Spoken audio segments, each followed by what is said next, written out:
Hello and welcome to Igniting Hope with MTN, a podcast where we connect, inspire, and empower.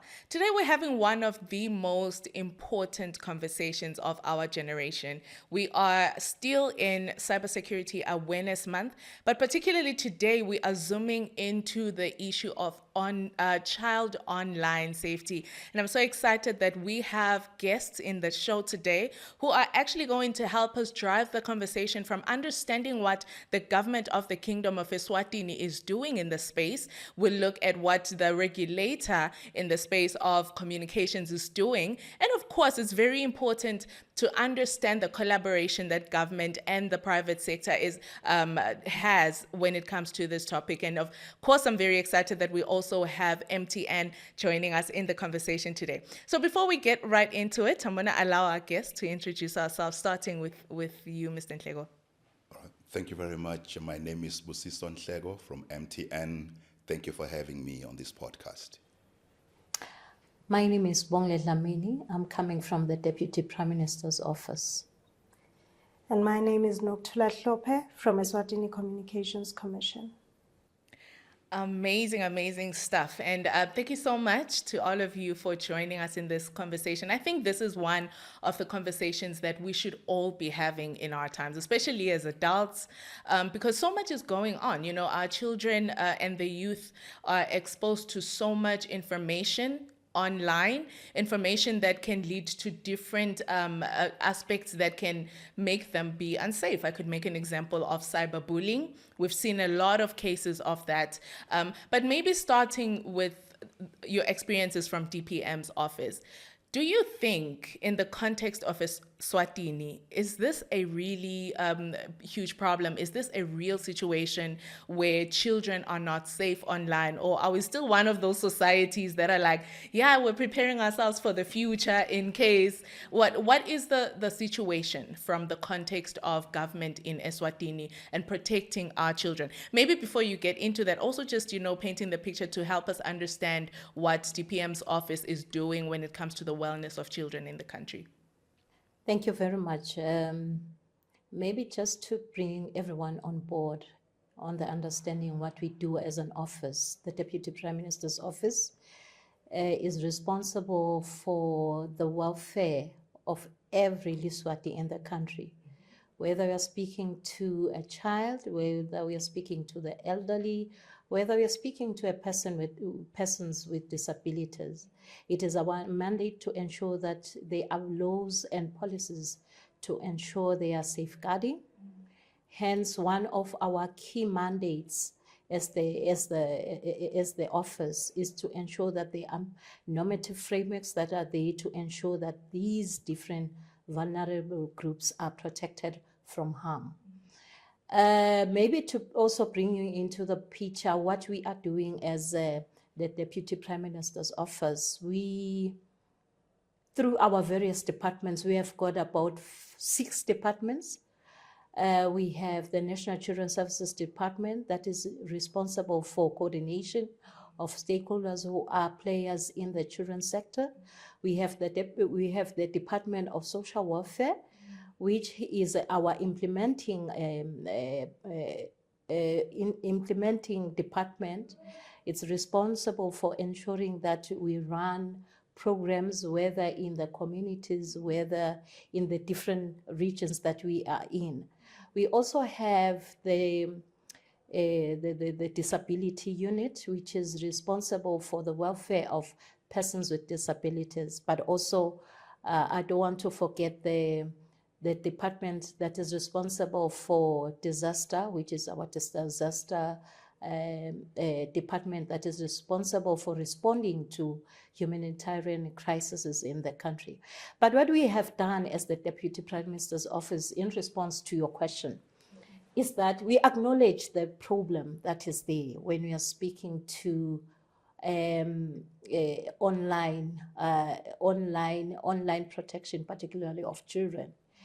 We are alive that we are living in a digital world, but what we are more concerned about becomes the protection of these various different groups, particularly children. From experience, maybe let me speak personally now, because I interact with parents, I interact with children.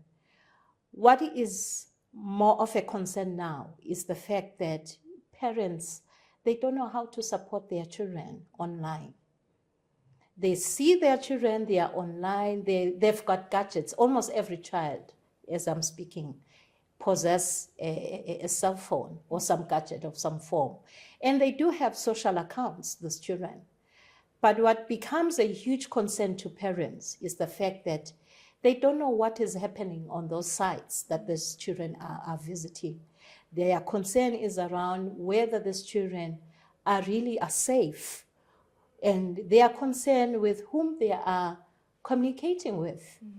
So as an office, one of the key things that we have been able to do, as I said when I started, we are responsible for setting up normative frameworks, including laws and policies.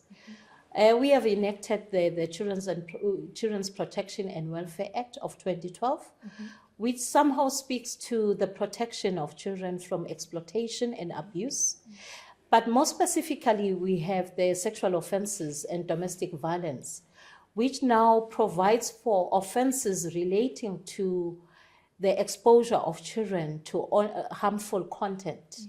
So it is creating some offences which it criminalizes some actions that we can deem to be unsafe to children.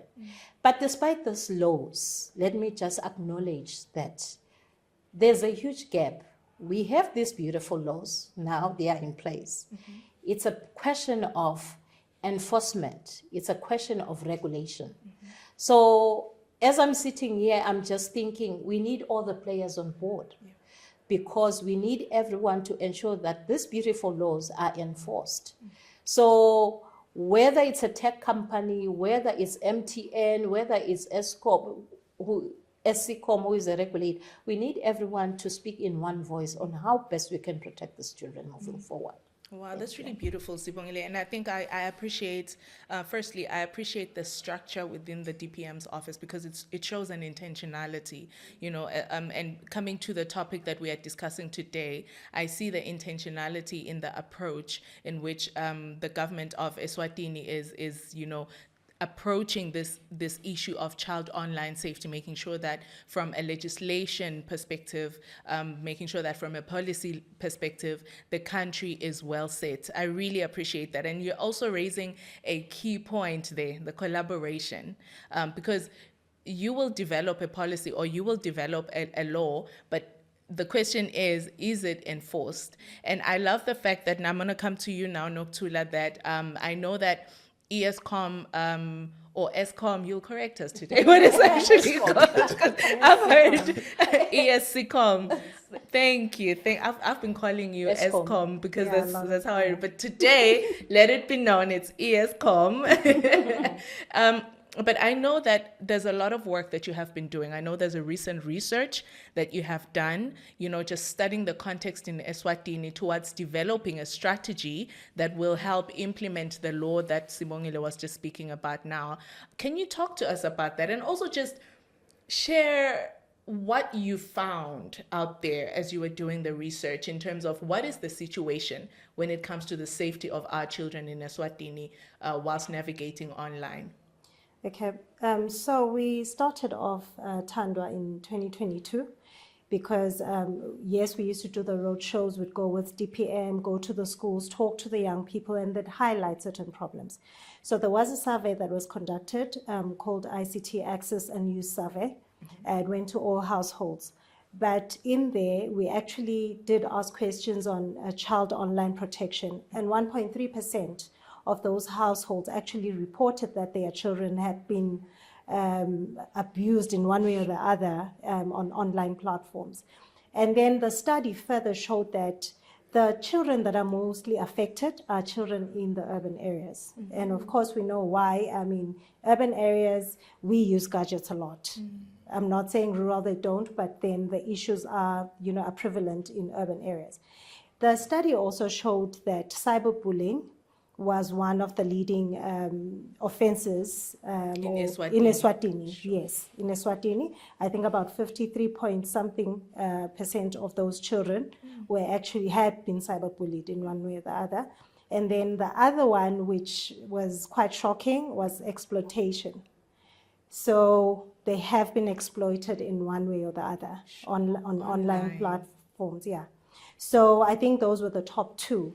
And then, of course, the scams, we all are experiencing the scams. So that was the first study. So we then thought, no, let us do something. Let us be intentional and actually address those issues.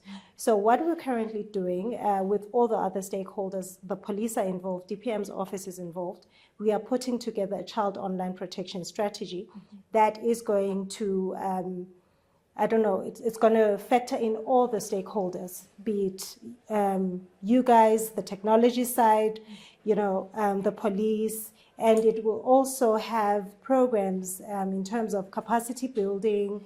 When a child reports a cyberbullying incident, how does DPM respond?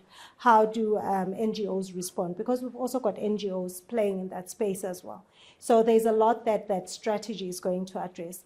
But with our school visits, because you did ask, it was quite shocking again. Yes, in a lot of schools, they highlighted the cyberbullying. Sorry, are these primary schools and high schools or just one? It's primary and high school. Okay. The one incident I think that was shocking was reported by a grade 6 student where she was put in a group and then they were sexually grooming the children in that group. A WhatsApp group? WhatsApp group, Sure. yes. Here in Eswatini? Here in Eswatini. And about 1,000 plus students were actually in that group. And when the children tried to leave the group, they would actually create fake AI images of them, nude images, and then try to extort them and, to say and scare them into not leaving the group and not reporting to parents. So these are things that children are exposed to and that we've seen. We've also had incidents where children are part of WhatsApp groups or channels, so they call them, and they remain anonymous. In those channels, they diss each other, they diss teachers, they bully each other. It's quite rife. So we are aware of those things, and it's almost like our young people don't know how to, to behave responsibly on online platforms. They have this notion that, I can be anonymous, so I can say anything and get away with it. So hence the strategy. So just to try and bring structure into all of this and try to address all those issues. Sure. My skin is literally crawling just hearing some of the things that are going on out there, because this is the reality of what is going on.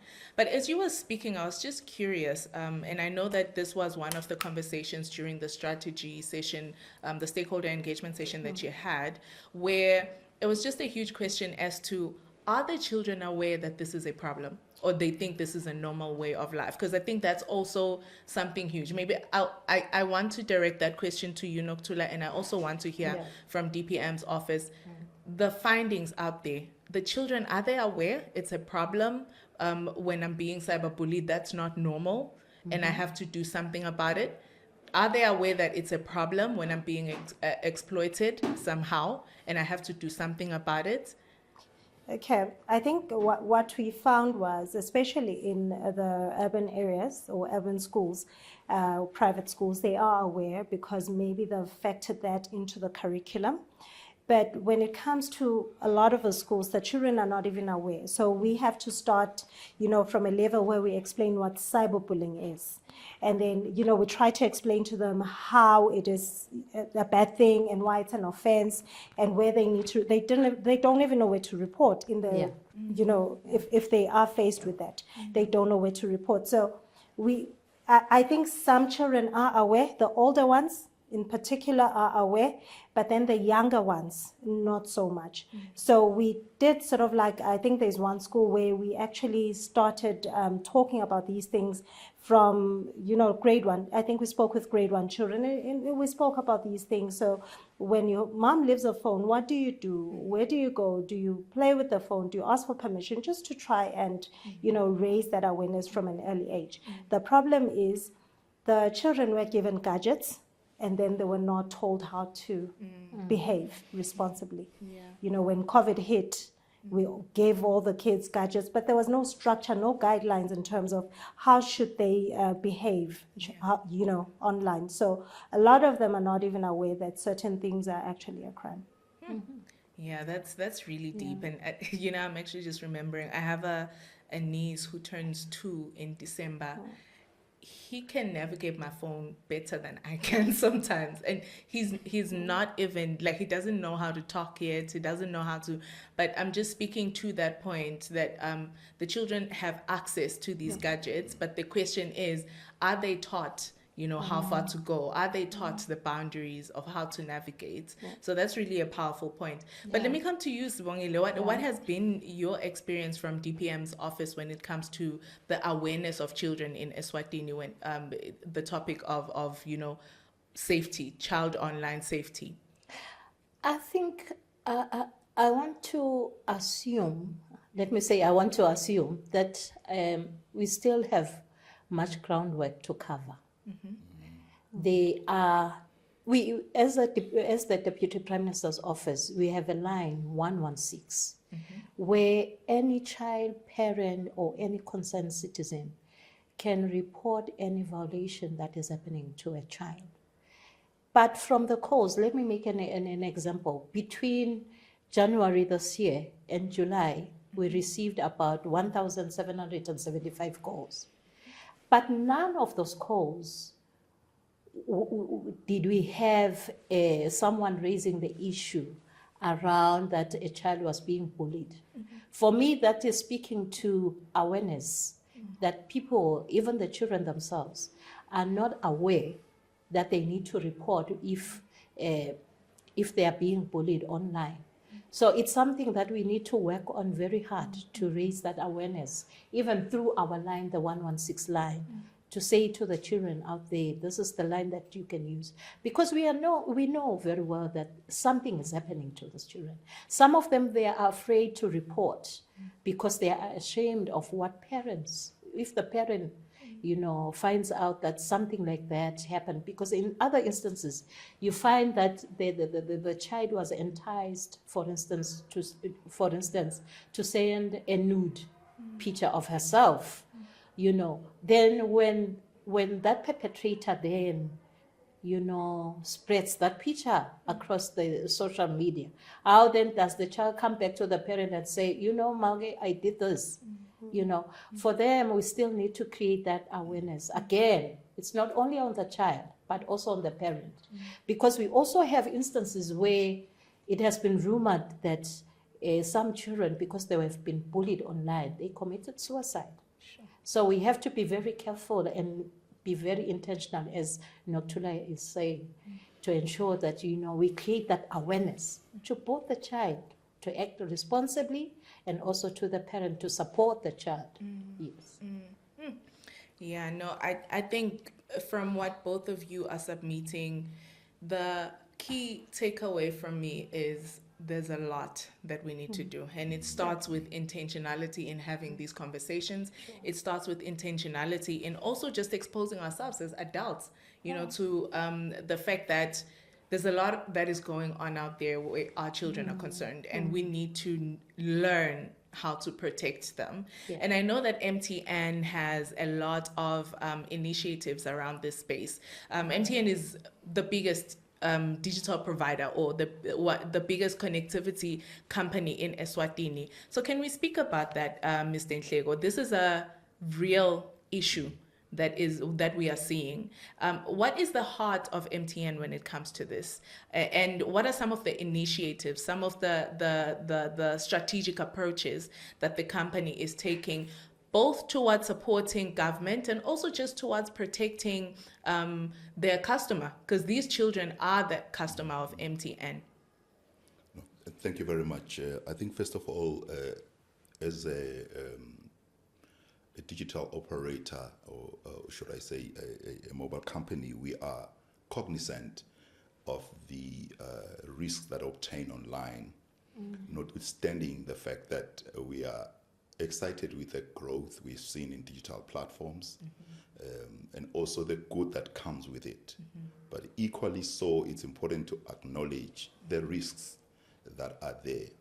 And as an organization, we believe that every child deserves a safe digital space.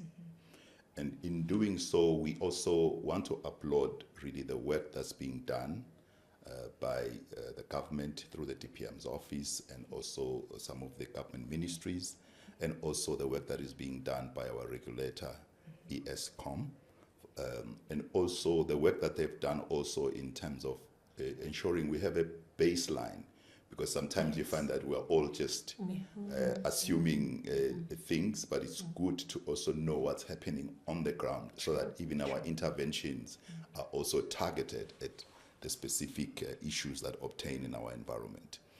As an organization, we have also taken steps.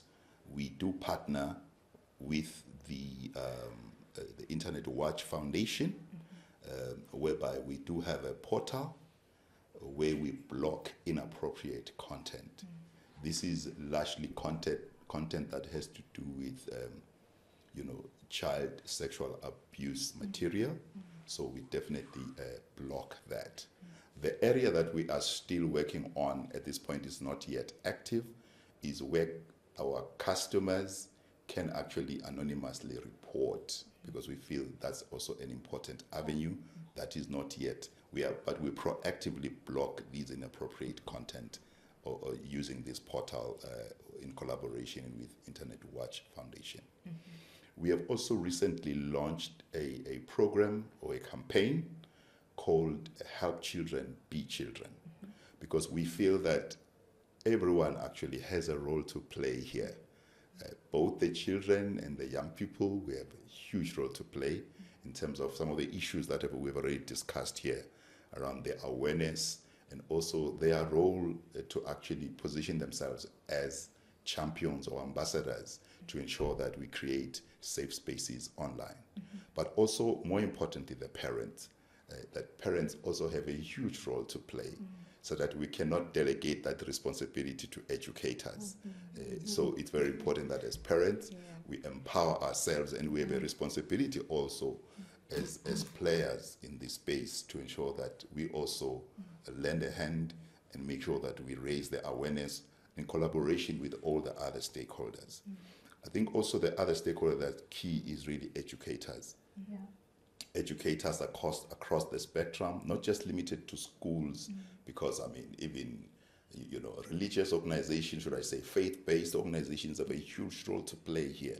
Anyone who has to do with the safeguarding of children, I think it's very important that we also get empowered in this space, so that we can also educate and ensure that our children are safe online. So as an organization, we are very much committed. We are collaborating with the stakeholders, and we are happy with at least the trajectory that this whole program is taking, and we believe that together we can raise the awareness, we can educate, we can bring on board interventions that will ensure that we create a safe environment for our children. No, thank you very much, Mr. Nhlego. It is just so beautiful to see that a huge operator in the space would actually, whilst acknowledging and appreciating that we are bringing connectivity, and indeed MTN's primary belief is, we believe that everyone deserves the benefits of a modern connected life, but whilst doing that, also just conscientizing people to, hey, there's actually risks in this thing, and we want to also be proactive and intentional in our approach to educate you on how you can protect yourself, and also go the extra mile towards protecting you. As you were saying that the company does block certain inappropriate sites that pose risks to the different audiences. But I want to ask you this as a parent and as a leader as well in the community. part of the initiatives that we saw MTN implement recently is the Room of Safety that was conducted in collaboration with MTV Base. So we had a group of young people, sharing their experiences in the different, sections of child online safety, cyberbullying, how they navigate that. And I remember in a conversation, one young person, this was so interesting to me, they were asked, so if you encounter a certain situation, is your parent the first person that you go to? I'll say no. And that was the response. It was a very quick no. Epic no. And the reason, she said the reason being, and she said this in a very joking manner, but it was of concern to me. She said, because they're not nice to us.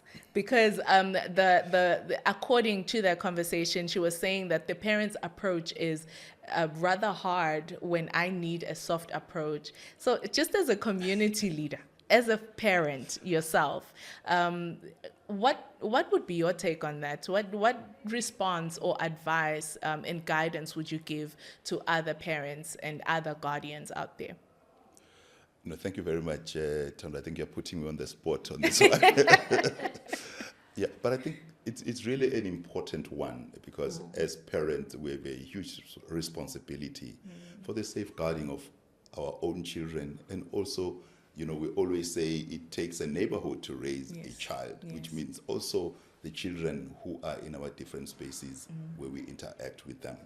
So I think what is critical for me is maybe we also need help as parents in terms of how to navigate these issues and how to engage with our children to create a safe space for them so that they feel a psychological safety, they can report, they can engage, and also appreciating that it's actually for their good at the end of the day. Whatever we're trying to create a safe space for them, which is why I'm so much encouraged with also the initiative that MTN has done, because we are actually saying, let's not talk about the interventions of children without them in the room.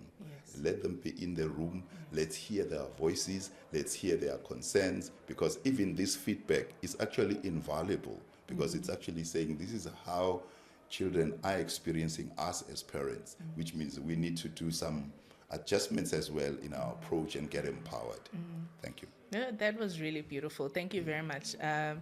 Nhlego. And as we are approaching the end of our beautiful conversation, thank you so much for all the beautiful insights that you have shared. It's really amazing to hear that so much work is being done. And of course, as you said earlier, Sibongile, that there's still a lot more work that needs to be done, but it's just beautiful to see that there's already traction. And, parting words, I'll start with you, Noktula, just to share your parting words and what you would say to encourage Eswatini as we are all collaborating towards, protecting our children online. Okay, I think my parting words are it's everyone's responsibility to ensure that children are protected as they use online platforms. It's not true to what Mr. Nhlego is saying. It's not up to the educators, because the educators do complain to us and they say, we have rules and boundaries, at school. But then when the child goes home, that's where the issues start, because at home there are no boundaries, there are no rules. Yet here at school. So, we all need to play a role. That as even regulators, we need to play a role. Government needs to play a role. Our telecoms companies, they all need to play a role. Those are beautiful parting words. And indeed, like Mr. Nhlego said earlier, that it's a community work. We all need to collaborate and hold hands. Hopefully, I'm also going to have those nice parting words. Just to say, protecting children online is not only a legal issue, but it's a moral obligation of which all of us should be doing. Thank you. Those were beautiful parting words. It's a moral obligation. I feel very convicted, that we all need to be intentional, educating ourselves, exposing ourselves to how best can I grow myself as an individual so that I can help these young people. Mr. Nhlego? Yeah, I think for me, really, it's just to reaffirm the words that actually begins with me. We all need to take responsibility, and I'm happy with the collaboration so that we can actually, because this is a common issue that we all need to deal with. So in our different spaces, let's all take responsibility. I believe as an organization, as individuals, we are going to play our part and ensure that we create safe spaces. Thank you. Thank you very much. And indeed, we all should be taking up the responsibility to educate ourselves, to grow ourselves, and also to educate our young ones as they navigate the online space. Thank you very much to our wonderful guests. That was such an insightful conversation. So much work has been done by the government of Eswatini in setting up, the legislation or the legislative framework of the country, just to make sure that we are able to empower ourselves as a Maswati. And as the regulator ESCOM has communicated and shared that there's a strategy underway, and also Mr. Nhlego has shared that MTN is also doing a lot of work just to ensure that the inappropriate sites are blocked, from your children being exposed to them. So this is collaboration work. What we saw in the room today is private sector and the government of Eswatini collaborating to ensure that we create a safe space for our children online. Thank you very much for watching. Please do tune in because in the next one, because the conversation continues. Next week, we will be touching on other elements, hearing the voices of parents and guardians, the experiences that they are having. We'll also be hearing the voices of young people on their experiences in navigating this space. And then together with this information, we will grow ourselves, and then we will know how to help and protect our young ones. Thank you very much for watching. See you next week.